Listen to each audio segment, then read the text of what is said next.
you were landing, it seemed like it was usually one shot at a time. Why was there no combinations? Was that something you chose to do? And will you need combinations for Kovalev? It'll be a different fight for Kovalev. I mean, you know, Alexander Graham wasn't who I wanted to fight. We had probably 2 or 3 other guys on the list, undefeated guys, and literally those fights just kept falling off for one reason or the next, and it fell to Graham. And I've said it before, we were 8 weeks out. We had to make a decision. You know, he's just a very tricky guy to fight. He's 40 years old, he's crafty, you know, and he's the type, you saw the type of punches he was throwing, and you know, the outside's like, oh, is Ward holding back, is he not?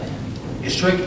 You know, it's a tricky fight, it's a tricky situation, and, you know, I was trying to stop him, and, you know, but every time I would hurt him or buzz him, I felt like the bell would ring, or he'd grab and clinch. It'd be something that would stop me from following up. And, you know, it was just a tough fight, but even before the fight, you know, I told my team, I was like, man, you know, a champion has to find a way to fight every type of style, and it's not always going to be the best performance in the world, but you got to find a way. You know, it's going to be great performances, not so great performances, career best performances. Those are the ebbs and flows of a professional career, but the goal is to keep winning in the midst of that. Michael, it looked like Kathy Duba was just kind of escorted out of here, and I know this promotion has been very tense from the beginning. Why is that going on, and is that in the best interest of what you guys are trying to do here and selling a pay-per-view? We love Kathy. Hey, listen, you know, we're competitive too, you know, just like the fighters.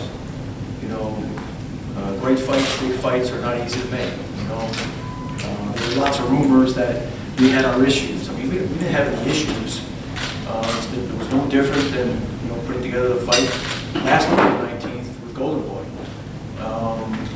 But again, we're competitive, and you know, we're all friendly, and we're trying to create the best promotion we can. But at the end of the day, it's you know, Andre against her fighter. Obviously, we have to communicate, you know, to make things happen, but and we do it in a very professional way, in a very professional manner. But that's it. Andre, you said you wanted to fight until you're 40. How many more fights do you have left in you, do you feel? Because you're still young, but you're not young. There you go. I don't know. You know, I don't know. I just know that, you know, I feel like it's the backstretch of my career. That could be, you know, 5 years. That could be 4. I don't know. I feel like, you know, me and my team will know when that time comes. And obviously, many great fighters have said that. And I know you guys look like, yeah, all right, we'll see you when you're 40. But I hope to not be one of those guys. Just simply because, you know, boxing is hard enough when you're young and can do it, you know, at the level you want to do it. I don't want to find out one day that, you know, I'm fighting some young guy that, man, I don't have it on the wrong night. So that's why I just try to make sure, you know, when it comes to my finances, when it comes to just even my body and just taking care of myself as a whole, that I'm doing what I have to do. So when it is time, when I sense that it's time, I can walk away in peace and I'm not grabbing for money or grabbing for another opportunity. Andre. Michael, why is there more animus with Kathy? The deal is done.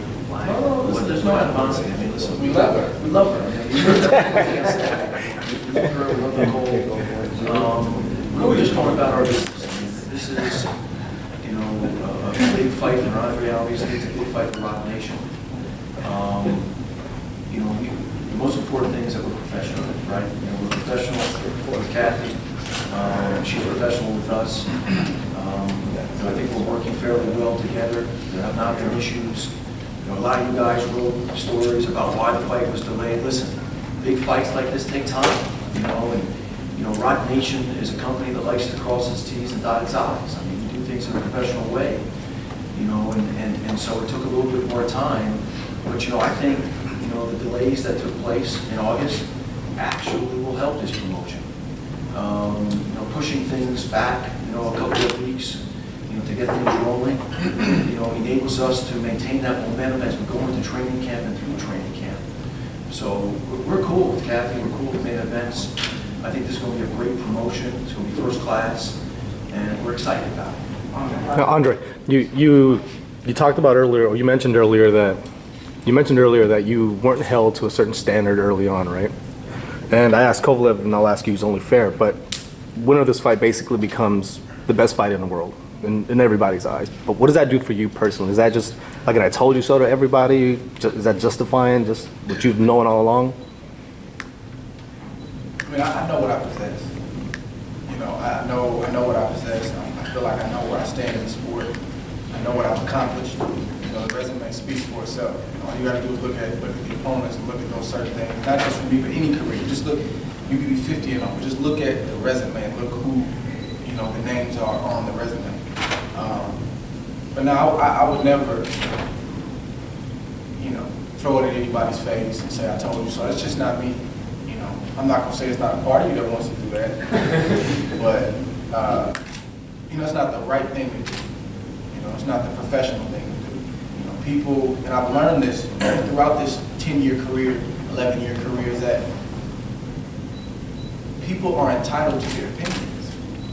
It doesn't mean that they're right. It doesn't mean that they're always wrong, but they're entitled to their opinions, and that's fine. Let's see what happens. You know, when you're young, you know, you get upset, you got these ideas and ideals that everybody's supposed to agree with you. That's not life.